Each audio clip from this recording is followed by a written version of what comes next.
Mesdames, Mesdemoiselles, Messieurs, bonjour. Merci d'être de nôtres sur pravda.ru. Moi-même, Alexandre Artamonov, j'ai l'immense plaisir d'accueillir Thierry Meyssan dans nos studios de façon virtuelle par Skype à partir de la Syrie, du Proche-Orient. Bonjour Thierry. Bonjour Alexandre.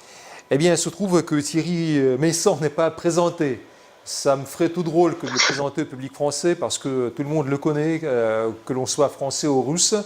Et bon, Voltaire.net est un site bien connu, il fait plus d'1 million de visites tous les jours à titre journalier.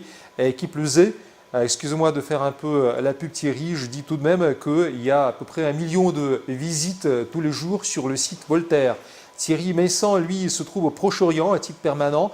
Et pour moi, enfin, je lui tire mon chapeau, est quelqu'un qui est présent en première loge de l'actualité internationale franco-syrienne, russo-syrienne et tout ce que vous voulez, parce que la Syrie est un peu le pilier de la politique actuelle.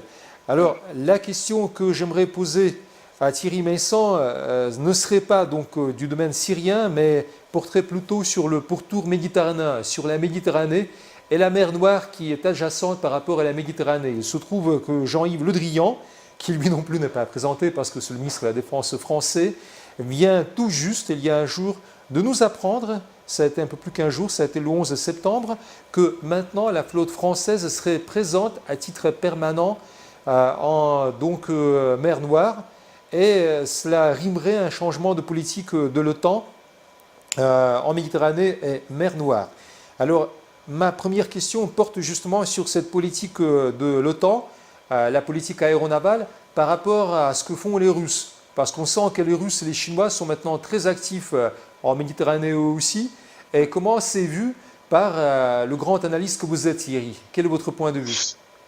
Alors, d'abord pour ce qui est de la présence française permanente en mer Noire, c'est quand même une forme de permanence un peu particulière parce que les traités n'autorisent pas les bateaux occidentaux à venir plus de 21 jours dans la mer Noire. Donc cette présence permanente, ça va être une succession de bateaux qui vont se remplacer les uns les autres. Je ne pense pas que ce soit là une politique très nouvelle. L'OTAN a déjà ce genre de permanence en mer Noire depuis plusieurs années, et spécialement depuis le coup d'État de Kiev. D'accord. Ensuite, pour ce qui est de la Méditerranée en général, c'est une mer qui a une histoire et qui représente des enjeux pour certains pays. Alors, cette histoire, contrairement à ce qu'on croit, ça n'est pas une histoire conflictuelle entre le nord et le sud de la Méditerranée, mais tout au long des siècles, entre l'est et l'ouest de la Méditerranée. Et ensuite, les États qui ont intérêt à s'y trouver, eh bien sûr, ce sont la France et la Grande-Bretagne, mais aussi les États-Unis, la Russie, et on l'a beaucoup oublié, la Chine, puisque à la fin de l'Antiquité, la Méditerranée était une mer chinoise. D'accord. Bon, ben, c'est tout noté. Et par contre, si on revenait un peu sur la mer Noire, je voulais juste vous faire part d'un bâtiment qui, lui, est présent tout le temps dans la mer Noire, un bâtiment français qui s'appelle le Dupuy de l'Homme, et qui est un navire collecteur de renseignements d'origine électronique de la marine française. Oui, allez-y, allez-y Thierry. Oui. Bon, c'est un bateau d'espionnage, mais je ne pense pas qu'il va rester là-bas très longtemps parce que actuellement, l'armée russe a déployé en mer Noire le même dispositif qu'elle a installé préalablement ici en Syrie, autour de Latakia, et un dispositif qu'elle a également installé à la frontière allemande à Kaliningrad. C'est un dispositif qui lui permet je ne sais pas comment dire, ça n'est pas du brouillage, mais ça lui permet de déconnecter les communications et les commandes de l'OTAN dans un rayon de 300 km à partir de la base qui émet ça. Donc là, depuis la Crimée, en fait, sur 300 km, on ne peut rien faire, rien voir, rien entendre. Donc je ne pense pas que ce bateau français va rester éternellement dans ces eaux-là. D'accord, merci beaucoup de cette réponse, mais une autre question qui pour moi s'impose presque automatiquement, il y a une approche de l'OTAN qui a été plus ou moins exposée à Varsovie lorsqu'il y a eu ce sommet de l'OTAN qui a eu lieu cet été. On parlait de la mer Noire en termes de, je cite, lac russe. Donc un peu comme c'était le cas de la Méditerranée pour la France, pour l'Empire français du 19e siècle. Est-ce que vous êtes de ce point de vue? Est-ce que vous le partagez? Je pense que c'est excessif, mais c'est une manière pour l'OTAN de reconnaître qu'elle n'a pas trop son mot à dire dans ce qui se passe à cet endroit-là. D'accord. Et bon, enfin, comme vous occupez beaucoup de la Turquie, situation oblige, d'autant plus que la Turquie est un enjeu crucial, représente un enjeu crucial pour la Syrie. Il se trouve qu'il y a quelques années, c'est la flotte turque qui faisait la loi en mer Noire. Maintenant, la flotte russe viendrait donc de changer la donne, mais on se demande si les Russes peuvent vraiment faire bon ménage avec les Turcs. Qu'en dites-vous? Moi, je ne crois pas du tout au rapprochement entre les deux États tel que certains auteurs ont développé cette théorie depuis la tentative de coup d'État de la mi-juillet en Turquie. Je pense au contraire que ces deux pays sont fondamentalement ennemis, mais gravement ennemis, puisque d'abord dans les années 90, le terrorisme qui s'est développé dans le Caucase russe était soutenu par une organisation non gouvernementale turque, la Millî Görüş, et que le chef de la Millî Görüş, M. Erdogan, est maintenant le président de la Turquie. Donc il a une longue tradition personnelle d'affrontement et de déstabilisation de la Russie. Il se trouve que la Russie et la Turquie sont également opposées sur le théâtre syrien, même s'il y a aujourd'hui certaines évolutions par rapport à l'inquiétude que les Turcs ont de voir se constituer un État qui soit gouverné par le PKK en Syrie, mais c'est le seul rapprochement qu'il y ait entre ces deux États. Alors il y a eu un moment une rupture des relations économiques, celles-ci ont été rétablies, c'est très bien, mais l'économie, ça n'est ni la politique, ni les questions militaires. Et sur ce plan-là, je crois que l'opposition entre les deux pays est irrévocable. Ensuite, il y a tout au long de l'histoire eu énormément de conflits entre la Turquie et la Russie. La Turquie ne s'est jamais très correctement comportée vis-à-vis de la Russie et je ne pense pas non plus que cela va changer. Bien, on vous fait confiance parce que en fait, on a été tous plus ou moins surpris par ce virement, par ce retournement de situation. Comme vous l'avez dit, cette drôle de politique a suivi le coup d'État donc manqué en Turquie, d'Istanbul.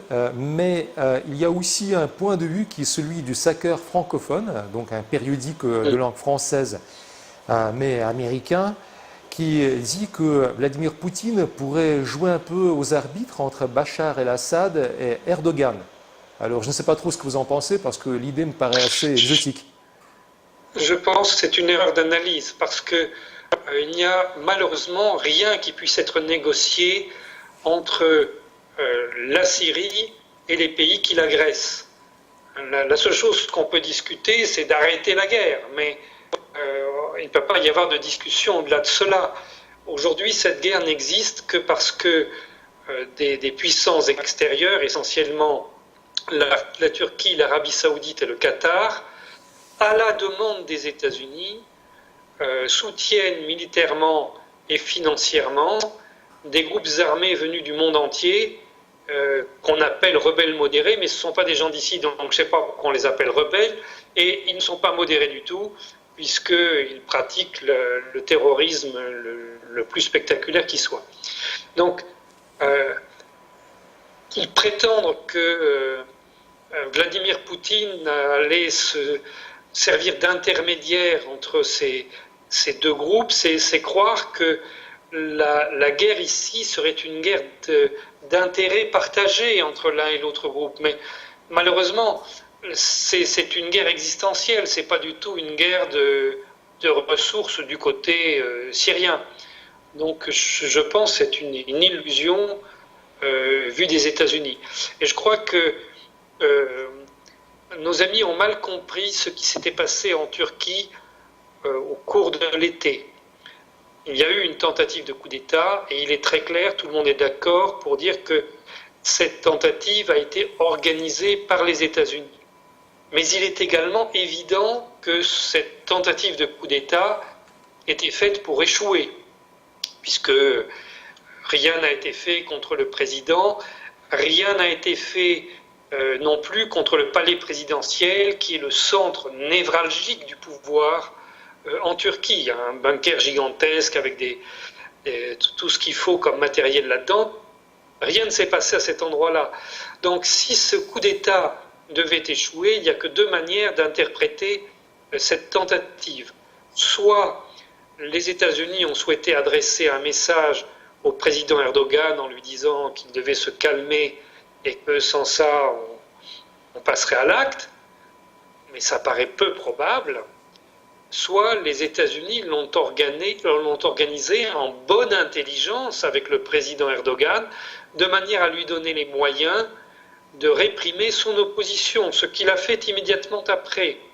Et vous savez que cette répression n'a aucun rapport avec ce coup d'État, puisque certes au départ, il a arrêté quelques membres de l'organisation de Fethullah Gülen, son ancien allié, un homme qui n'a aucun rapport lui-même avec le coup d'État, puisque c'est un islamiste, alors que les principaux auteurs de ce coup d'État étaient des kémalistes.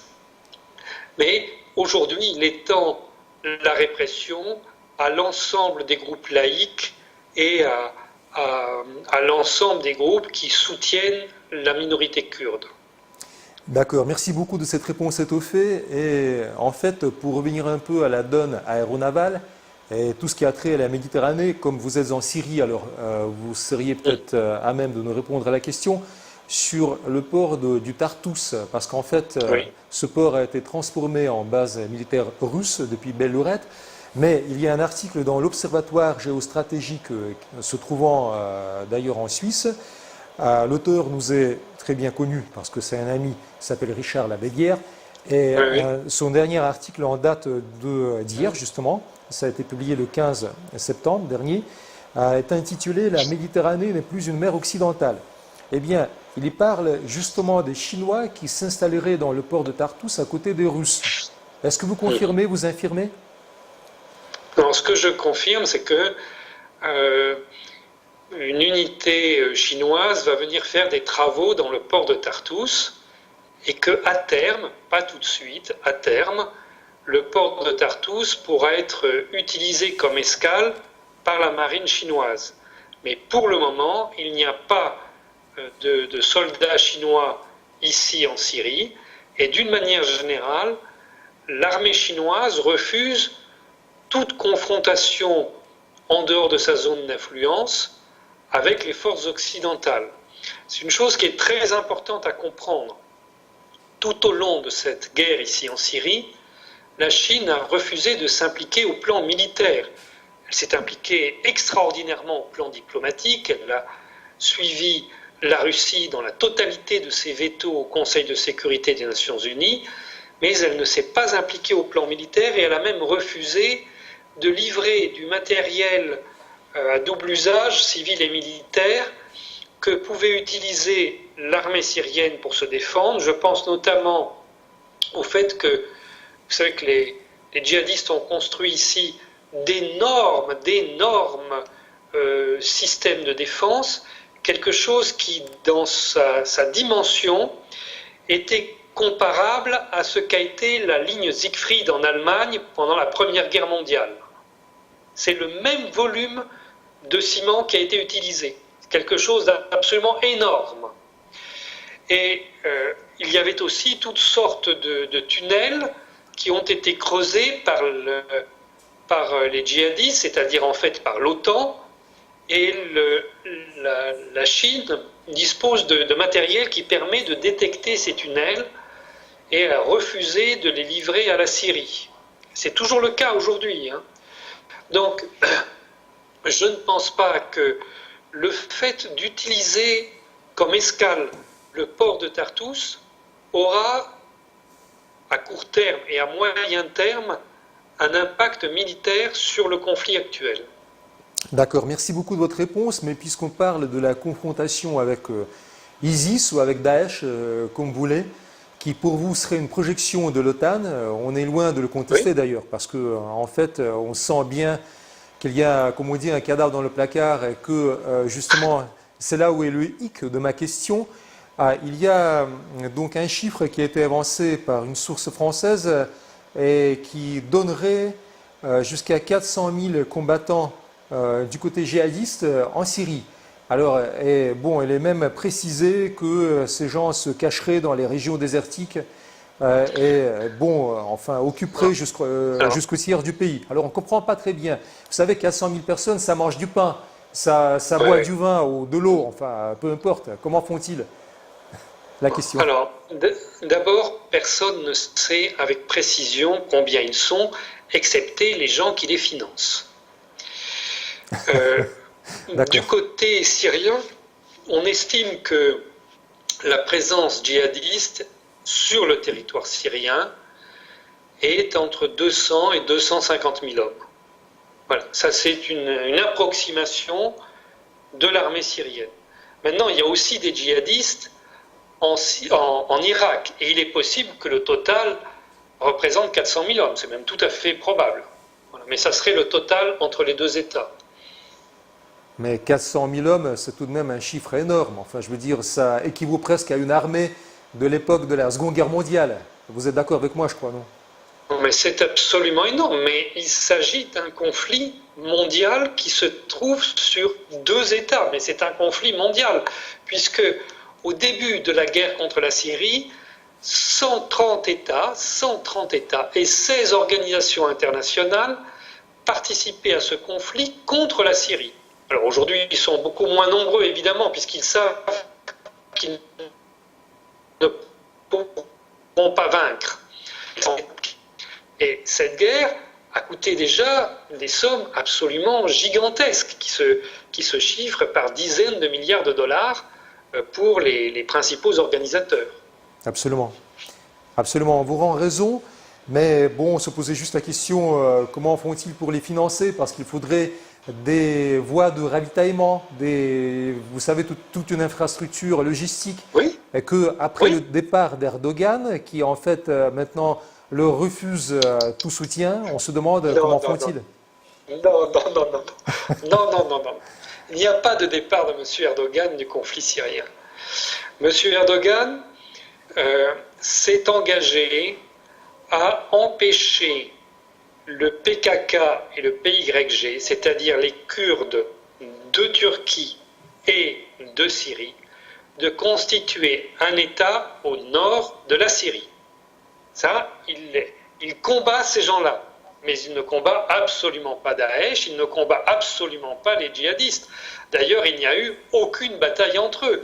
Lorsque l'armée turque a envahi la ville de Jarablus, qui était elle-même préalablement occupée par Daesh, il n'y a pas eu de combat du tout. Les troupes de Daesh se sont retirées, certains membres de Daesh ont simplement changé d'étiquette, ils ont abandonné l'étiquette djihadiste et ils ont dit qu'ils étaient l'armée syrienne libre, mais ce sont les mêmes individus. Et il y a eu en fait quelques accrochages à un moment entre l'armée turque et des djihadistes, et peut-être il y a eu une dizaine de morts il y a quelques jours, mais certainement pas plus que ça. Jamais la Turquie n'a cessé d'intervenir dans la guerre ici. D'accord, on a très bien compris. Et la toute dernière question, parce que le temps nous est malheureusement compté, et qu'on ne voudrait pas abuser aussi de, disons, le temps que vous nous accordez. Déjà, le canal devrait rester stable entre la Syrie et la Russie pour que l'on puisse finir notre entrevue. Il se trouve que, là ce serait plutôt de l'ordre subjectif à ma question, eh bien il se trouve que l'Aïd, fête musulmane, a été fêtée par les djihadistes par un bain de sang tout à fait pharaonique dans l'une des villes contrôlées. Ils ont abattu plusieurs dizaines de personnes donc dans un abattoir municipal, le tout soigneusement filmé, avec des détails aussi atroces, je dirais, que les journalistes suisses qui l'ont passé sur lesobservateurs.ch ont dit d'avoir tenu juste 10 secondes avant de déconnecter.